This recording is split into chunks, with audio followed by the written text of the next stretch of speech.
G'day. If you're not excited about tomorrow night or this weekend, then there's something seriously wrong with you. No, I'm only joking. I mean, look, let's face it. If you're jumping out of your skin about the football starting this weekend, it just means one thing. You are invested in this football game. You were invested in it. And why you're invested in it is because you are emotionally invested in a football club. It's as simple as that. And it doesn't matter what you think about how the season is going to pan out, what your expectations personally are about your football team and how they'll perform. When you are fully, emotionally invested in something like this, it just doesn't matter. It's got you. It's got you. And you can't let go. And that's the way I'm feeling. As soon as Monday arrived after the weekend, it just came upon me. So I'm excited. I'm so excited about tomorrow night. The anticipation's killing me with this game. I just feel so incredibly privileged to be able to follow a football club.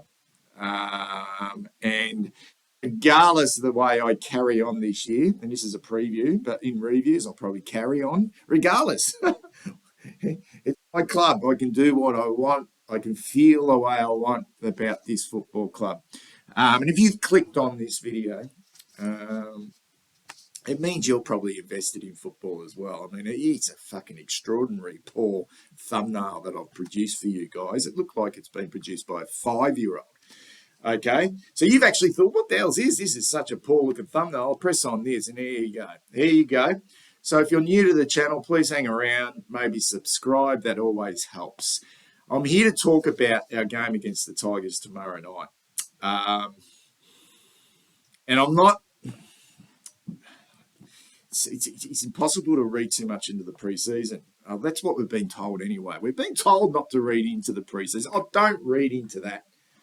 Okay, no one reads into the preseason, apparently we won the Wizard Cup, and then we came on the bottom of the year, so you can't read into the preseason. So I'm not going to read into the preseason. Okay, I've been told. So I'm actually going to read into last year instead, because that's all we've got if we're not allowed to read into the preseason.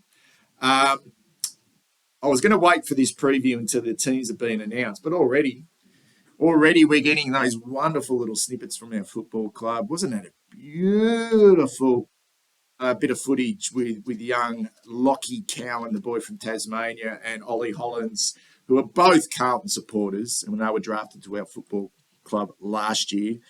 I think Hollins with pick number 11 for the Murray Bush Rangers, and Lockie Cowan was at a pick number 30 out of Tasmania. Both boys grew up following our football club, so it's a great story. 18-year-olds debuting on arguably one of the biggest occasions in the football calendar, which is round one, Richmond, Carlton at the MCG. It's going to be, Christ almighty. Imagine being an 18-year-old. What were you doing at 18? Fuck. These two kids have got to go out there and perform. There's no fucking excuses tomorrow night. There's no. This isn't patronising bullshit anymore. Like, really, seriously. This is not Brendan Bolton debuting Jacob Wiedering or, Teague debuting fucking Sam Walsh. Or this is not patronising bullshit anymore. Look, that's the stage we're at. There's no excuses tomorrow night. There's no excuses. We should be primed and ready to go and win this game of football. So as much as this is an exciting opportunity for Cowan and Hollins to come in to an AFL game, the pressure's on, boys. The pressure is well and truly on. And as it is for all our players. So you need to make an impact. It's as simple as that. I'm not letting you off scot-free just because you're 18 years of age. This is serious shit. I expect you to perform. I don't necessarily expect you to dominate. But if you come tomorrow night and you are overawed, which could quite possibly be the case, then yeah, I don't think that's good enough considering where we're at and where we should be going. And that it goes for Jack Martin, who hasn't played a game in the preseason, who will play tomorrow night, and also Mitch McGovern.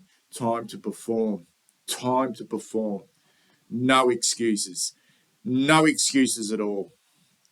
Tomorrow night, we need to win this game against the Tigers. We really do. So, what am I thinking?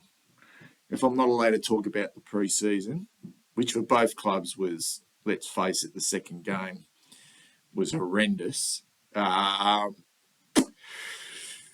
I'm going back. I'm asking the question to you in your confidence level as a supporter at the moment. What are you thinking? Tell me in the comments below. What are you believing about this game tomorrow night? Because we're only thinking about tomorrow night and this game against the Richmond Football Club, which we won last year with a similar team.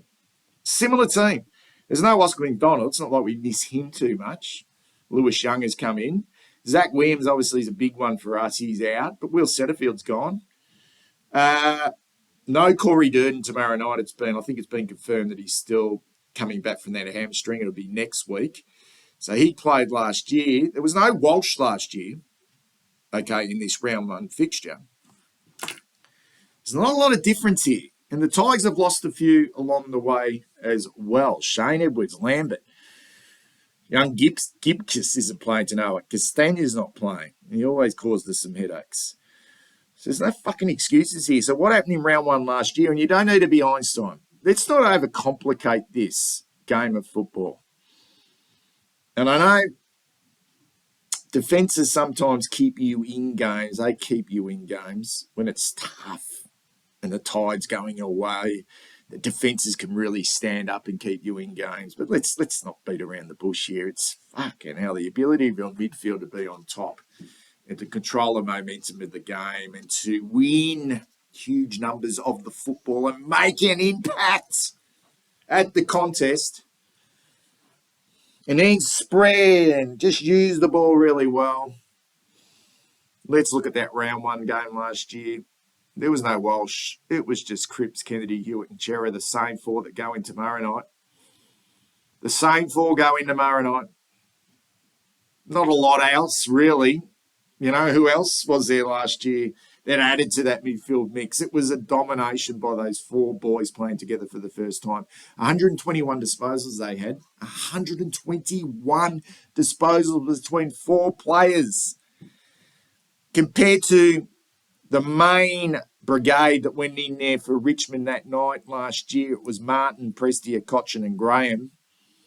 Had a few more, but it was those four, and they lost Prestia early in that game. They had 59 disposals between those four players. That's a huge discrepancy. 18 plus more clearances, 21 plus more contested possessions, and a massive 24 more inside 50s. It's no wonder the Avalanche opened up in the last quarter in that game. It's no wonder. They were unbelievable that night, those four players. And that's the quartet that go in tomorrow night for us. They should be better. They've played a lot more football together. I know we had some injuries last year and they weren't together all the time. They should be better, the four of them, given that they've been together for that significant period of time, which is well over 12 months now. Okay, and even without Walsh. And then looking at how poor that Richmond midfield were last year. But what happened from round 1 to round 14 when the Tigers completely turned it around? I know they only won by 15 points, but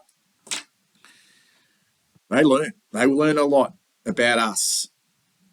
They ended up having 25 more inside 50s that night, and the Avalanche for them open. We just could not defend. We could not defend the Richmond Football Club that night because of the weight of numbers through their midfield. What did they do differently? They got Prestia back, obviously, and I rate him just as good as any of our midfielders. I really do. I really do. When he's up and going. I know there's question marks around his body at the moment in regards to that pec. If he plays and he plays 4 quarters, he's very hard to stop. He's a machine. Okay, but what they did that night, and they changed things up. And this is why I suppose it worries me a little bit with us So what did Richmond do? And it was out of necessity, but they brought Baker into the middle. He was exceptional that night. This is Liam Baker. They brought Jaden Short in from defence into the midfield. Then they had the layers, Graham, Lambert, Cochin, No Dusty, Shane Edwards. So suddenly they turned it around and they were the dominant midfield. And really Walsh and Cripps were the only two for us that put their hand up on that night. So we couldn't get really the even contribution across those four players, because we only rely on that four. Who else is going to come in and add? Okay, where Richmond that night, they added the extra layer. And they ended up having 25 more inside 50s, 14 more clearances. They evened up the discrepancy in disposals and won the game. Won the game through the midfield. And I'm backing their ruckman at the moment compared to TDK and Pitnet. Okay, I'm just probably backing the experience and leadership of Big Nank and Yvonne Soldo. Big Yvonne. Not that I rate him as much as I rate Nank. So it comes down to what has been added into that mix. Really. Pre-season. And the Tigers needed to add. And it's new for them tomorrow night, but fucking hell. Hopper and Taranto?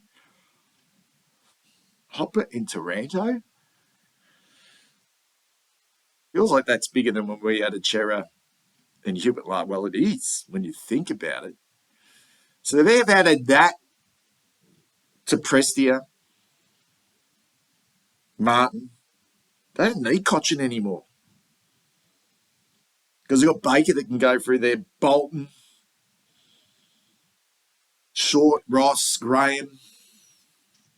And then we know they've got strength on the wings, McIntosh and Pickett. They're foot soldiers, hard-working foot soldiers. And what have we added? This is the same midfield that we went in round one last year. So, fuck, it's got to be 120 disposals between those four players. So if it's not, where's our? We've added Akers, who I think is going to be a fine acquisition to us on that wing.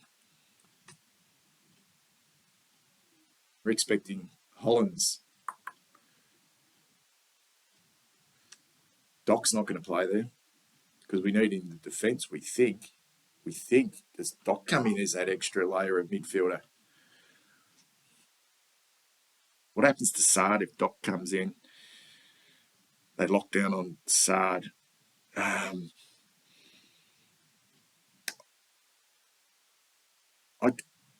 No Durden. Fisher might have to play more forward. Is Fisher good enough to be? Is Fisher good enough? And is it Ed Curnow? Ed Curnow playing this game tomorrow night. So are we round one, Carlton, or are we round 14, Carlton? Is that how you're feeling? Because we need to be round one, Carlton, to, I think, get anywhere near Richmond tomorrow night, given what they've sort of added through the middle of the ground. I know they have their issues defensively. I think if we dominate that midfield, then we can certainly put them under a lot of pressure. There's still a lot of question marks on us, if Charlie don't hit the scoreboard. So that's the way I'm feeling, guys. I'm. There's no fucking excuses in this game, but this will be a great win. This will be a great way to start the season. If we come out with that, and go bang, that's growth. That's some serious growth there. If we come out tomorrow night and just go bang and put the Tigers in a sleeper hold, wow, that will be a tremendous start to the season. It really will. Can't wait. Speak soon.